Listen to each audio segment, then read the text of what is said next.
I think the key thing that it boils down to is you need to put yourself in the customer's shoes, right? You can have all these third-party tools, you can have all these apps, you can send out as many campaigns as your heart's content, but if you don't actually provide value to your customers, then it's kind of pointless. All right, guys. Today we're going to be discussing how we at Spring Media go ahead and customize our welcome series with zero-party data and just personalizing the customer experience for a few different niches. So with me, I have Keina. Keina, why don't we start? Like, how do we go about customizing the welcome series, the pop-up, collecting zero-party data, so on and so forth? Like, talk to me a little bit about that. Yeah, of course.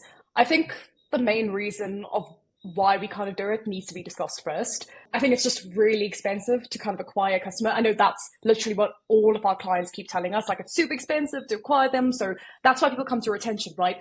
But the thing is that we really need to create a really good customer experience and a really good, like, first, what's the word? First interaction, like your first impression, maybe? I don't know. Yeah. Well, okay. Yeah, exactly. Your first impression with someone. It just needs to be really good, right? So especially now with like Gmail and Yahoo's new sending requirements and stuff, we just can't spam the customers with it. Here's your 10% off. So how can we really add value as soon as the customer like kind of comes onto our website? So that's why we use zero-party data in our welcome flows and in our pop-ups to kind of create a really good customer experience beforehand and just kind of break through the noise and make sure that we're not spamming the customers with content that they don't really want. And also, like, it's really important to understand, like, when they're all sharing their preferences with us, they're actually sharing their shopping desires and what they really want. So we need to pick up on that. It's also kind of funny sometimes, I don't know, with like a lot of clients, they don't really want to do it because they feel like it's an extra step that they have to add in and something like additional that the customers have to do. And then that maybe could mean that their pop-ups might not perform really well. But this is not the case as well at all. If you kind of just really customize the welcome, the pop-up to really show that we're actually adding value and actually want to help the customer, then it does really go a long way. So I guess it's all just about framing. That does make sense. So real quick, what I will just add is I feel like a lot of store owners in general, like they'll ask, like, oh, okay, like how can we personalize our pre-buyer's journey more, right? Specifically through like when a front end customer comes onto the website, then they opt into the pop-up, then they opt into a flow, right? And something that I noticed, majority of brands do not do this. Like majority of brands like do not do this. I still feel like the brands that are doing this correctly, like as you just explained, and as you know, you're gonna like showcase through this screen share, I think it's really, really powerful. Like, you know what I'm saying? Like, I remember you talking to me about like a few weeks ago how, you know, for like a jewelry brand, for example, like you can personalize their experience based on, are they buying for themselves? Are they maybe buying for a gift? Or are they buying for their mother or their daughter or whatever the case may be? And that's super cool. You can just like break those up as you were explaining and just dive into like a very personalized customer experience, right? And with that being said, if you think about the thought process behind that, conversions do go up, right? Because it's so personable and the journey is so personable to the customer, right? So rather than those like generic, hey, let's just set up a 10% and just leave it. Like obviously this personalized experience versus just a generic 2-3 step, very basic flow. It's like what would convert better, right? So let's go ahead. I know you have a screen share dive or prepared. So why don't we just like dive into that? And yeah, let's see what you got. Yep. So we kind of do this for quite a few of our brands and just really focusing on what their brand customers kind of prefer and what their interests are. And that's kind of what we use to tailor our welcome series. So we've done it for a number of different kinds of brands. We've done it for like a functional mushroom brand, just because their main preferences and the reasons why customers go into their site is for, like, for example, digestion, sleep, anxiety, fatigue, focus, etc. So we created specific customized journeys for their specific needs. Otherwise, it just becomes noise, right? If we're kind of just sending them an email about every single one of them, it just becomes really messy. There's not really a focus to the email. So that's what we really try and do as soon as the customers sign up. It also really helps us to kind of create upsells and cross-sells a bit better as well. So for example, even like a jewelry brand that we worked with, as you mentioned, Eric, we created 3 different journeys. If they're buying for themselves, if they're buying a gift, or if they're buying like just in general and they haven't added in any kind of information around that, just creating a very customized journey there. And one that we did for Child's Play Clothing, one of our like clients that we work with, is a pop-up based on the gender that they're actually buying for their kids. So they're buying for either like girls, boys, or unisex. And now this is really important, right? If you have a child, if you have a girl, you really don't want to get information on boys. And this kind of just comes down to literally everything about that specific email, from the content, from the images, from the products used, just really focusing on their specific preferences. No, even me, like I'm not gonna lie, like I haven't seen this in action too much until we like started, really taking like a personalized approach to a lot of these brands. So I have a question. I want to like paint out a scenario for you. So say I had a supplement brand. And let's just say we're selling like it could be like a nootropic or it could be a gut health product, whatever the case may be. How would, off the top of your head, like how could we personalize that? Like, what would the pop up look like? And then what would the welcome series look like? Like, walk me through your thought process with that. Absolutely. So we actually did something similar for NCT. On the pop-up form, what we're going to have is what what are your needs? Like, what are you battling with? Are you battling with creativity and brain power? Are you battling with energy? Are you battling with mood, memory, or focus? Or as you mentioned, with like, for example, the gut health program, do you have problems with your gut? Do you have problems with your skin? Because a lot of people may just have gut health problems, so that impacts so many different areas of your life. So just really trying to focus on what the customer actually wants and not just trying to increase revenue, right? But if revenue will come as long as we look after the customers and provide them with value that they actually want. And that's something that you actually mentioned as well, Eric, is that you don't see a lot of people put this into practice. And I feel like zero party data has become such a big buzzword, like especially around like the retention marketing and email marketing community. Everyone's like, oh, collect zero party data. But not a lot of people are actually utilizing that data in the correct manner. They're just keeping it and not really doing anything with it. The fact that No. you're collecting it, that's great. But and then just kind of what we do from there is just really breaking up the journeys based on what their specific needs are. So creating a welcome journey. The first email around how the product actually helps with creativity and brain power. They have like an influencer Mayweather, so kind of focusing the Mayweather email on how it helps him boost creativity and brain power. So really making it very specific and very personal to the customer. And then also like tips and tricks on how to use the product to boost creativity and brain power, testimonials specifically around how it helps to boost creativity and brain power. And we do the same for each and every one of them, right? And then also something big that we have been doing on our welcome flows and our checkout flows is actually adding in a why have you not purchased? Because there's a massive dropout rate for, like, example, like acquisition, people who sign up to the newsletter list and don't purchase, and the people who also, for example, abandon their checkouts and don't purchase either. So just actually adding in like some kind of survey form or something there to actually find out exactly why, and then pivoting your strategy to kind of meet those goals. I love this. I love this. And one thing, Kana, that just came to mind. So I was just thinking of myself, right? Because I'm a consumer of like supplements, for example. And so it's the easiest thing for me to, it's easy for me to think about this because I'm a customer and like I look at some of my friends who are customers. I'm like, okay, like this is why they would buy. And it's just interesting because, for example, if let's just like say, okay, I don't struggle with energy, right? I'm like very high energy, but let's just say maybe I struggle with, for context sake, maybe I struggle with focus, right? Let's just say that I have too much energy, I can't focus. If I'm getting a customized flow specifically for how does this help with my focus versus just a mix of like, okay, maybe energy or maybe focus or maybe mood or whatever the case may be. It's like, what would resonate more with me? And then what would entice me to be like, I need this, right? And when we think like that, we see why this converts very well. I know we don't have the, like, unfortunately, we don't have the data, guys, like viewing, like we don't have the data to like be able to share right now. We do have data from like how this worked, but just because of NDAs, sharing client stats, we're not going to dive into the specifics of numbers. But this does convert very, very well. Like we've tested this, and I love the way that you've broken it down. And even like, for example, the mushroom brand that we had, right? Like going through, I think you said it was like digestion, sleep, anxiety, fatigue, focus, right? Very, like that's such a customizable journey. What I want to Exactly. ask you, a follow-up question to that is, when we collect that data, can we segment like campaigns furthermore and just target people based on what they inputted? Is that possible? Absolutely. Yeah, we definitely do that all the time. It just helps in so many different ways. As long as you start collecting that data, it can go Hmm. literally everywhere. It doesn't just stop there, right? You can actually use it even for ads, for example. You could start targeting people through that and Wow. who've shown interest in that specific area. So it's not just with email retention, it just helps with every aspect of your business.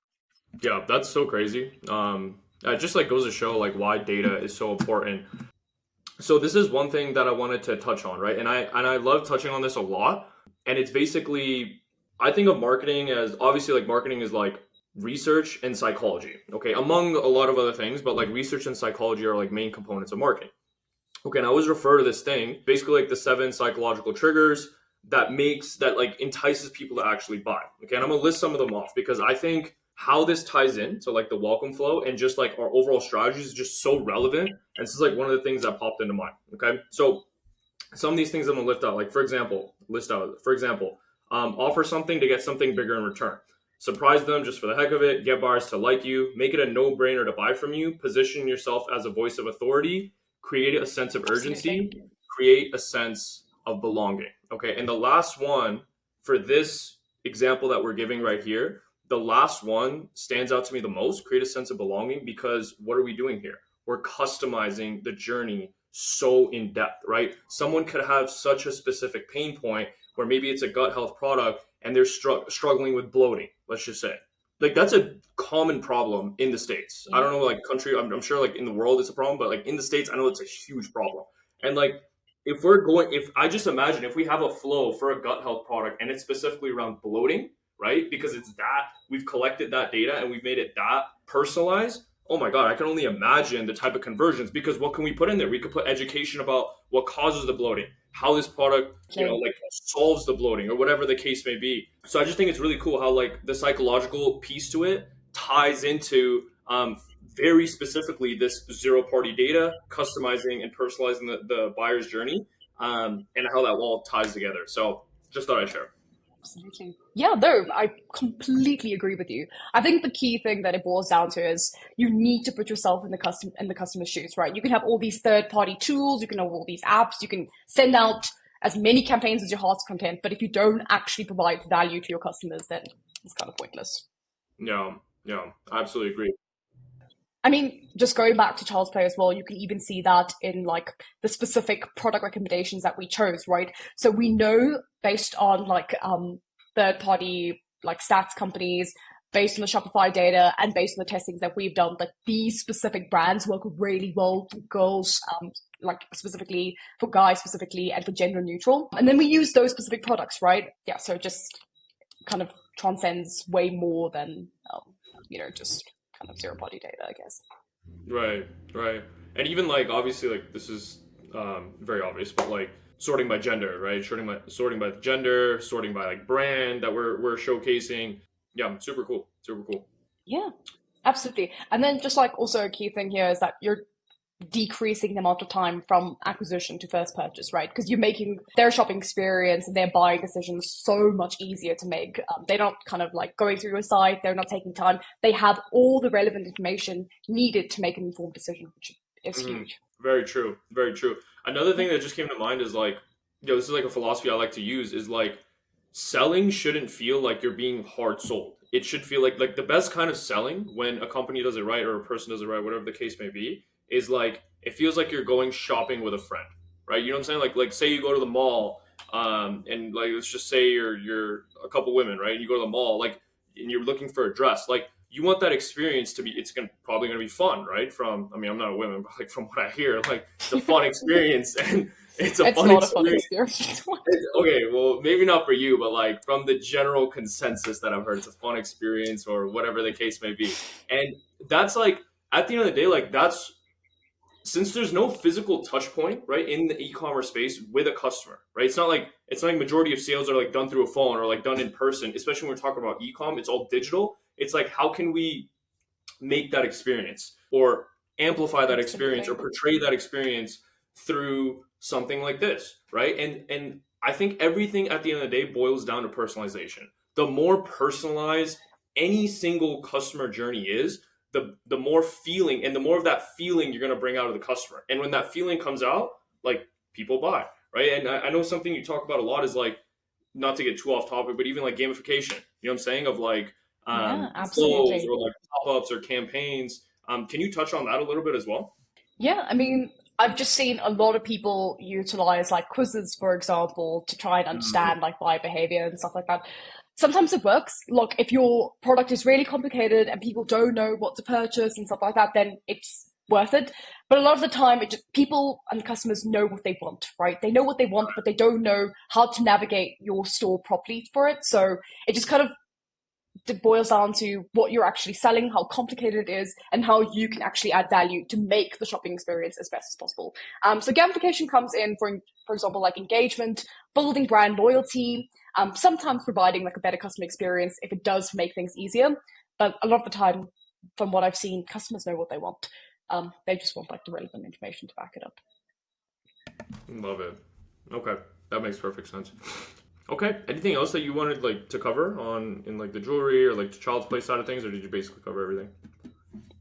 Nothing, just I think the key thing as well that we also need to look at just from our perspective and why we do these kind of things, because it's all like looks really nice, but I think as a retention marketing agency, creating a good first impression and interaction is huge for retention as well, right? If we create like a really good first time experience, add in product recommendations that the customers actually want, provide like a better customer experience, they will buy again. And that inherently ties into retention and LTV and just makes our job a lot easier. So I think that's Yeah, like the last thing. yeah. No, I love it. I love it. And I just think of I'm sorry, I can't help but think of our space, right? Like just of our space in terms of like email marketers and like how people are doing things. I just think it's evolved so much more past email marketing, right? Like a lot of these email marketing Yeah. agencies that I'm seeing are like turning into quote unquote like retention marketing agencies, right? But like the thing is, what I'm seeing a lot is people still don't truly understand what does customer retention boil down to, right? There's so many elements. It's not like it's just like, oh yeah, like we'll integrate third party apps and on top of your Yep. email and SMS marketing, and that's like retention. Like no, that's not retention. There's so many elements to retention. It's like we talked about in our last video, right? Like acquisition and retention go hand in hand. It's a 50-50 piece of a business. Like you think, when retention is 50% part of your business, it's only going to be third party apps and email and SMS marketing. No, it's going to be things like we just spoke about, right? It's going to be gamification. It's going to be adding in very, very customized zero party data, really personalizing customer buyer's journey, whatever that looks like. Maybe it's even, we take it a step further and it's landing pages, right? Maybe it's like Yeah. I've seen brands and businesses take things to such high extents where they're like collecting the zero party data, and then it's funneling to a specific flow, and then that flow or that email funnels to a very specific landing page. Like there's no end to this stuff, right? You can get so specific. So that's just something that came to mind that I want to address. And I'm sure even in our next video, like we can go into so many different flows. We can go into like so many different segments that we do, why we do them, right? We can go into specific apps. It's a never ending journey with retention. So Yeah, yeah, there's so much. And I think that like so many people are getting into it and there's so many new tools and so many new ways of looking at it and perceiving it. So yeah, it's a very exciting time. yeah. Great. Okay, perfect. All right. Well, we'll wrap it up there. Kana, thank you so much as always. And until the next one.